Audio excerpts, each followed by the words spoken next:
So we just got got around dun sa area nila, dun sa mga swimming pool area nila. I did not intentionally video that area kasi to respect the space and to respect the privacy of those people swimming. Pero they have, nakita ko kanina dito sa baba, dito sa clubhouse nila, they have an area for basketball, meron ding tennis, meron din silang area for billiards, darts, tapos may badminton at saka pickleball. Tas swimming pool na dalawang kiddie pool, tas isang main, tas meron silang indoor pool. So for those people who are looking for recreational activities na hindi na kailangan lumabas ng hindi na kailangan lumabas, you can just basically avail yung mga amenities ni Wind Residences in SMDC property. Anyway, once na guest naman kayo dito, nakalista na kayo, okay na siya.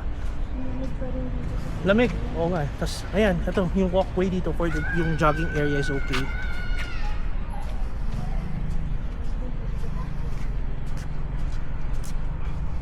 So ayan, oh. Tapos may gazebo area sila. Pero tingnan mo to, check this out. Dali ka. Dali. Ito, so meron ditong place if you want to relax lang for a bit. Meron silang parang patio. Yan.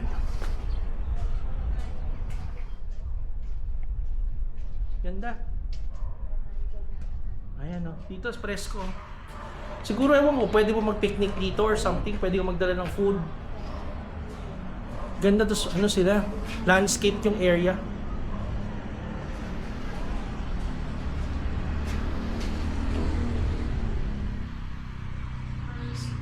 Presko. Malamig dito. Ano masasabi mo dito sa area na to? Ganda, no? Ganda. Oo, ganda. Saan Actually, tayo building? Tower A. Tower A. Cross. Actually, marami to. May Tower A, may Tower B, may Towers 1 to 5. Ganun siya kalaki. Tapos yung mga dito, yung mga units dito are privately owned. Siyempre, may mga may-ari ng condo. Meron tipong property owned, property managed din. Sorry. Ang pangalan nitong Awan ko, gazebo. Hindi, itong Clubhouse. Hindi. Yung pinag-check-in na natin. Tinuluyan natin. Cool Suites. Cool Suite. SMDC. Marami to, itong SMDC properties, meron ng Cool Suites, yung Tower A and beyond. Tapos yung Wind Residences, which is yung Tower 1 to 5. Yan, makikita mo siya dito sa Tagaytay. Google nyo na lang. Hindi siya mawawala. Pwede nyo siyang ipin. I-drop kayo dito sa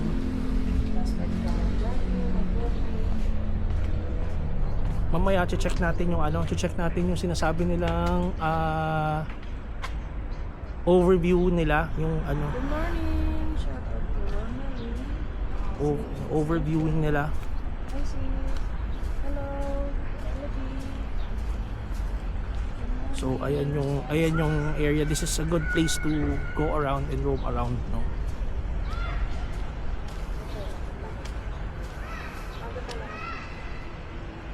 Yan.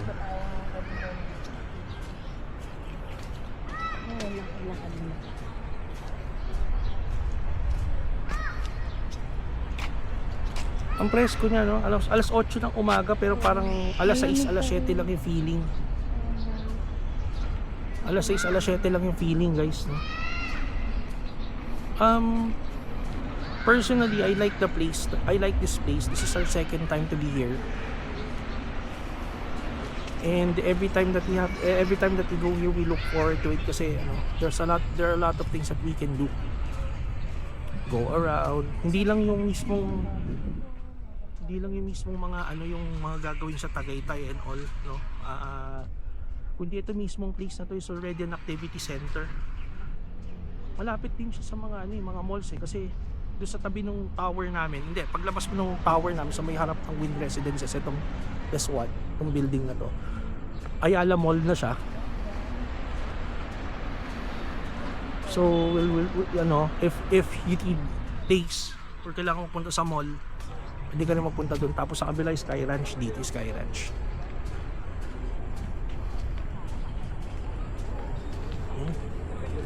Ganda. So ayan, nalibot na natin yung mismong buong area, and rather than mga 5 to 10 minutes of this video, nagawa na natin siya. Ganun siya ka-compact, no? Malaki yung place pero it's accessible. Parang malayo lang yung mga buildings, pero we just realized na marami pala siya shortcuts na mga cuts and edges na mga walkways para shortcut niya, tulad nito. Ayan, daanan niya papunta doon sa building namin yan. So, ayan. Ayan yung front view ng Ayun na ang basketball court. front view ng clubhouse. Ayan. Hanggang dito muna tayo kasi hindi natin siya pwede i-video. Gusto mo billiard, badminton. Tawid tayo. Ay, sinara pala na ito. Sa mga gustong maglakad lang sa lawn. Kahapon iniikot natin to, no? Tapos ang layo nung dinaanan natin, no?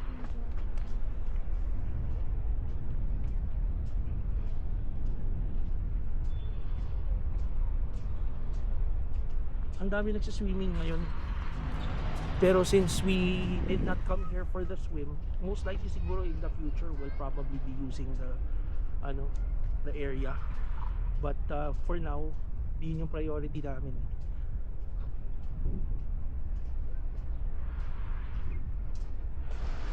Ayan. So this is the whole of it. Ayan, ipan natin ng diretso. Ayan. 360 view. Taas natin.